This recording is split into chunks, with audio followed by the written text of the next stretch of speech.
Welcome to the Making Rooms podcast. I'm Eric, and these are my ruminations on designing, publishing, and finding community for my Explore Rooms RPG. In this episode, I'm going to be talking about making content as an indie game designer. Have you had frustrations trying to create content to promote your game, or has the idea of self-promotion frozen you completely from talking about or creating content about your game? Have you had frustrations trying to create content or been frozen completely at the idea of promoting your own game? Well, hopefully some of my tips and stories will help you maybe get back on that train or have some success. My game, Let's Go to Roomino, is a family-friendly RPG that is easy to master and fun to play in the cracks of your schedule when you don't have time to get to a table. It's full of imaginative ideas, cool creatures, fun little puzzles, and it's great for introducing kids to role-playing games at a young age. And you can get a copy at my website, explorerooms.com/shop. Link is in the description below. Why don't we start with an Explore Room?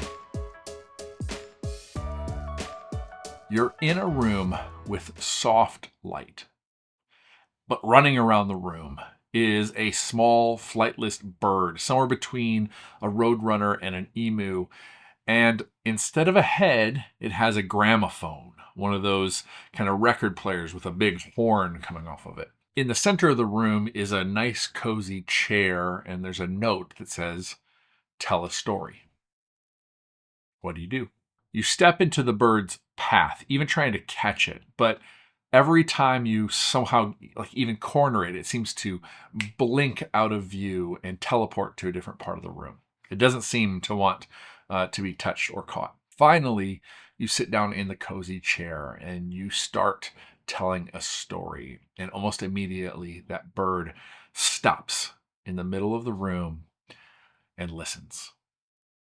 When you're done telling your story, it flips its head a little, and you can hear your story play back on the gramophone, and the bird blinks out of existence. Your cozy chair begins to lower into the floor to carry you to the next room. I hope you enjoyed that Explore Room, which sort of has to do with kind of telling stories, being recorded, a little bit of what the topic of this episode's about. Now for a tip. Today's inspiring tip is one of my own. When you're in front of the camera talking about your game, don't imagine that you're broadcasting to the masses. Instead, think about someone that you know that loves your game, or someone like them who will love your game once they get to know about it, and they're sitting on the other side of the screen waiting to learn. This helps you in two ways. One, it gives you a more concrete idea of who you're talking to. You can be more casual and speak to the individual instead of trying to speak to an audience.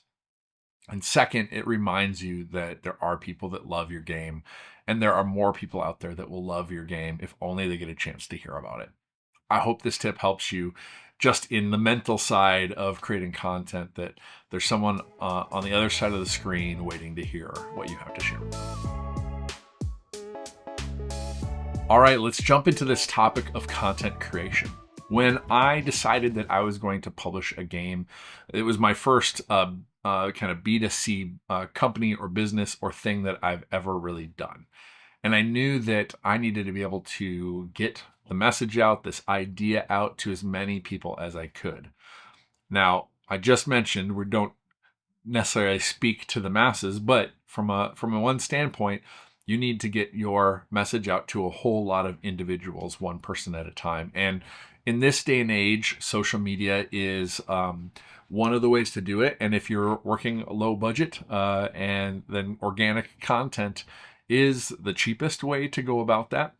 Even if it takes a lot of time, which is not cheap, but it's a fantastic way to get started, and you can look for other ways to boost kind of your message along the way. But today I'm just going to talk about getting started creating content.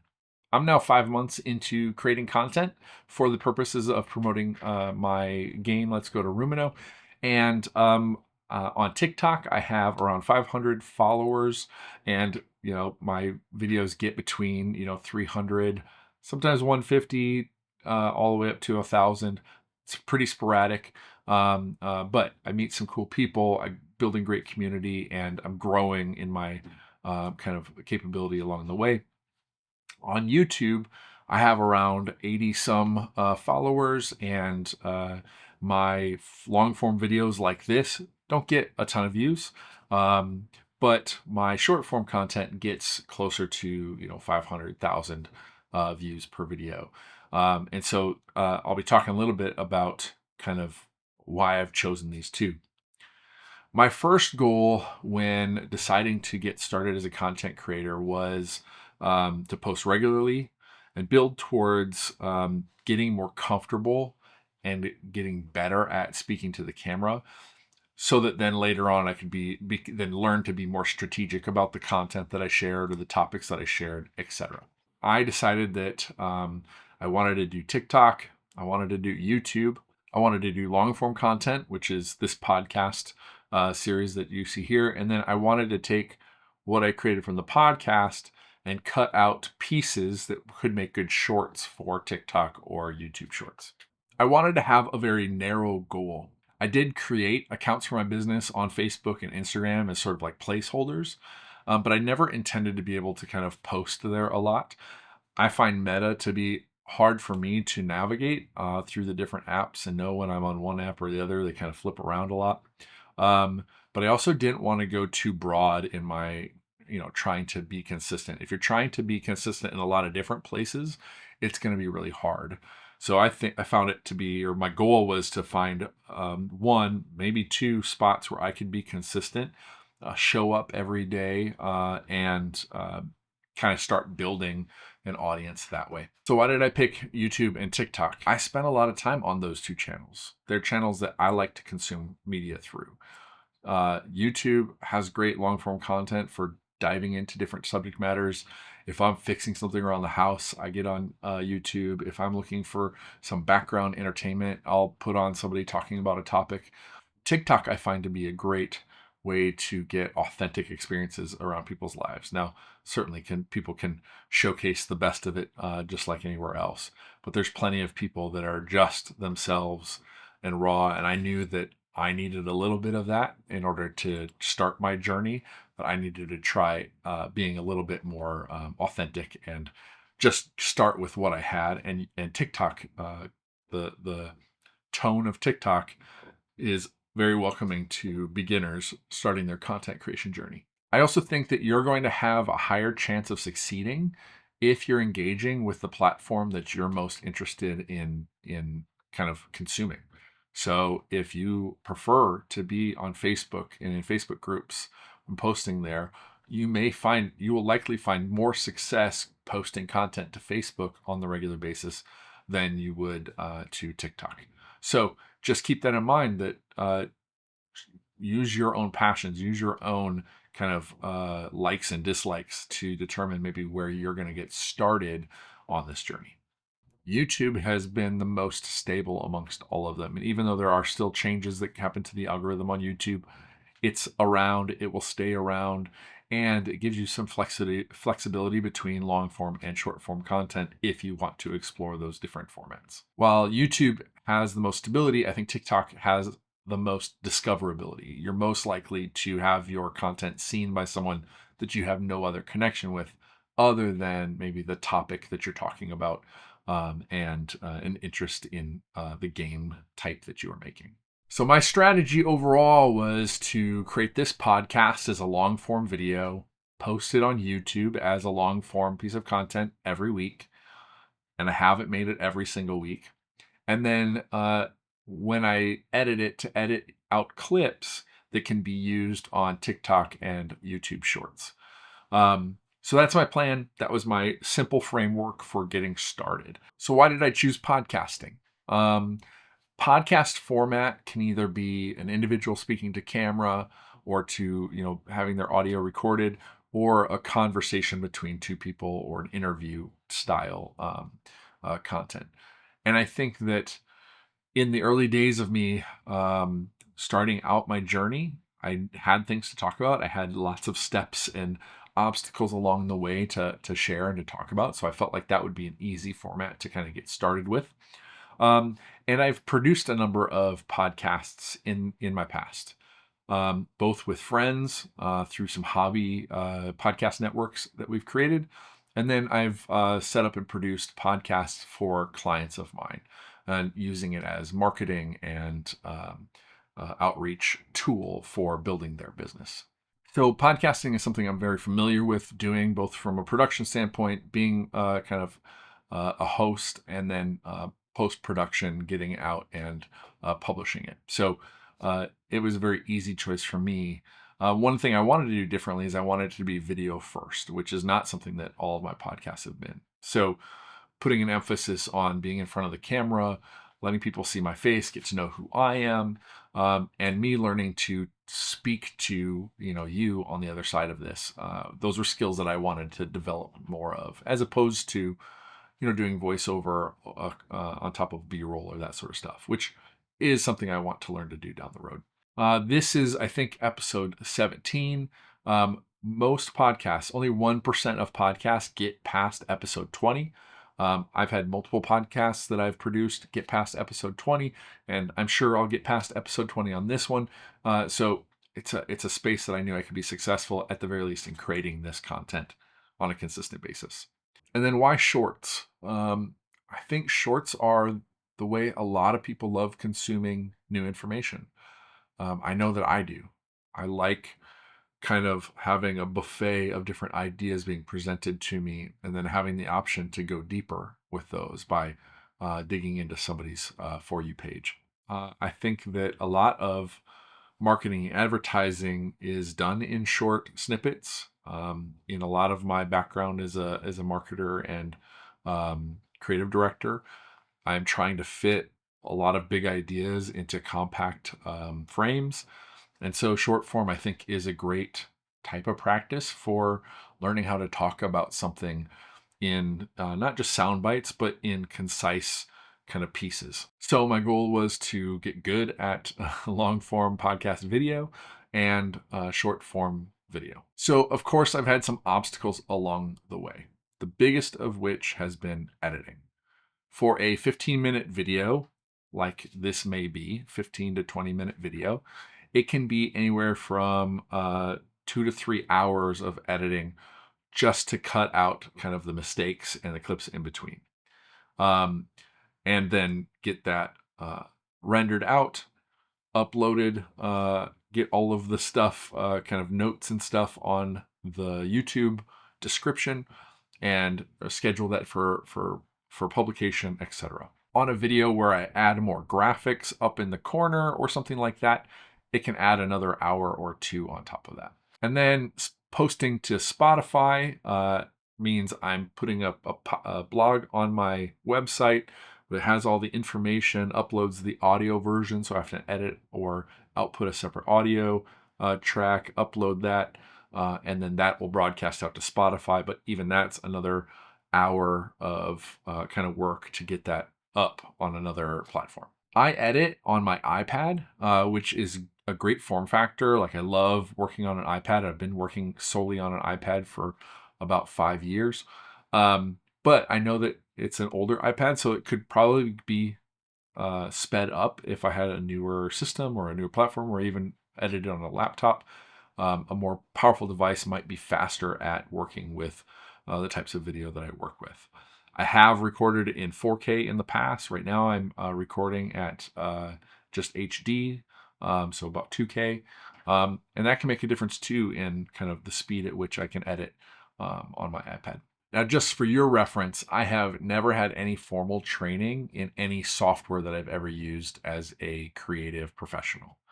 25 years ago, I got my first copy of Adobe Photoshop it was a student copy, and I wasn't a student at the time, but I bought it from a bookstore and taught myself how to use it, and used it for many, many years. I've gone through the whole Adobe Creative Suite. But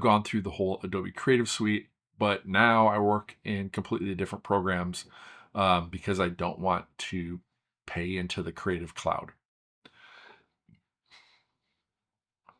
But even with editing, I've used LumaFusion. I currently use DaVinci Resolve on the iPad, and there's things I love about it. There's things that crash. There's things that I have to go through to edit large files, that sort of thing. Learning new programs and new systems all takes time. I wish there was an easier way, but I want to do this all myself. I don't want to use AI as a shortcut for some of this. I'd rather either do it myself or pay somebody to do it. I can't afford to pay somebody yet until I sell more books and get more famous, I guess. But until then, I learned to do all these things. But editing is an obstacle that slows me down or takes quite a bit of time. But everything that's worth doing takes some amount of time, right? Another obstacle is coming up with topics. This is just me talking to you on the other side of the screen. And I don't always know that what I have to say is that interesting. Sometimes it's easier if I've just completed a bunch of stuff, especially leading up and during the Kickstarter. It was easy to talk about the progress because I always had something new and tangible to talk about. And so that doesn't always feel the case that in a given week I have a ton of new stuff to talk about. I've moved a little bit into sharing my opinions and my kind of experience on playing role-playing games with kids. You've seen that in the last couple of videos. And that's moving away from, hey, here's something that happened to me and here's how I handled it, to here's my opinion, here's my stake in the ground for what I believe in something. And that's always a little bit, on one hand, who cares about my opinion? I know that some of you do, so thank you. So now that I'm 5 months in, I figured out some things that work really well. I'm getting better at short form and getting in front of the camera and the editing and the technical. I've got some things that I haven't figured out that I've left along the wayside that I maybe need to reconsider and get back on track. What's my plan? What am I doing next? What am I thinking about for the next 5 or 6 months? Well, I've decided that between TikTok and YouTube has to be my number one focus, which is nice. It's nice to have a more narrow focus. Not to say I won't be still doing stuff on TikTok, but YouTube is by far the one that I need to make sure that I post to every week and on a regular basis, more so than TikTok. It's the most popular, it's stable, and my short form content gets the most reach here on this platform. With a tenth of the subscribers on YouTube that I have on TikTok, my content gets 2 to 3 times the kind of viewership that it does over there. TikTok will still be number 2, but I'm hoping that maybe there's another more stable platform that takes its place. I don't know that I could jump over to Instagram, but that could be something that happens if TikTok goes away. But I'd love for Blue Sky or Skylight Social to be maybe the next place that grows, and so I may keep some attention over there. I would love to start having guests on my podcast. I'd love to interview some of the designers and people that I follow, following their path, their career, how they've gone about entering this industry, the games they create, etc. I think that'd be super fun. That would be more towards my game design side of things, which I've talked about splitting off to. But I also love to interview people that play Explore Rooms, parents, kids. I'd love to interview my own kids. My partner and I have a kind of rule that we don't put our kids on camera and on the internet until they're older and can consent to that sort of thing. That's just sort of the path we've chosen. But I'd love to figure out a way to get their voices on this podcast so you can hear some of their stories and some of their ideas about the journey so far. Over the last couple of weeks, I've tried some live streaming, and it hasn't gone great, but maybe I could figure that out, because I think it'd be fun to live stream some of my design process and kind of as I'm creating things, be able to talk to people or have people watch what I'm doing, to be in the background while they're doing or working on their thing. I think that'd be a lot of fun. I'd also like to create some short animations, start working in either in 2D animation or start working in some 3D animation. And just see what that's like, see what could come out of that, what creativity could come out, what kind of enjoyment that I could provide other people. So there's a lot that's gone right. I've been fortunate to have success in some of my processes, in the results I've gotten, and the engagement from people all around the world, and kind of on each of these platforms. I don't want to focus so much on likes and follows. It's more important that I get sales on my website or comments and feedback of kind of the enjoyment that people get out of the game. But each of those little things helps make this easier to keep moving forward and keep building upon what has come before. I'm so much more comfortable in front of the camera now than I was 5 months ago, and I hope that allows me to be more authentic and allows you to kind of hear more what I have to say, and that I can share things that are even more useful to you as a game designer or as a parent teaching role-playing games to your kids. And I'm starting to share some of my opinions and ideas that are mine more confidently, because I know that they could help somebody else bridge the gap, get through kind of struggles they've had introducing their kids to role-playing games. If you have wanted to start talking about and promoting your game, I hope that some of my story and my journey helps you either get started or push through any of the obstacles and struggles that you're facing. I know that this is a long journey. The results are going to come down the road once I improve, once I get better at this and I stay consistent. And I hope that if this is a goal of yours, that my journey can inspire and help you along your journey. So pick a place to start, have reasonable expectations, and keep going. That's everything I have for this episode. I'll see you in the next room.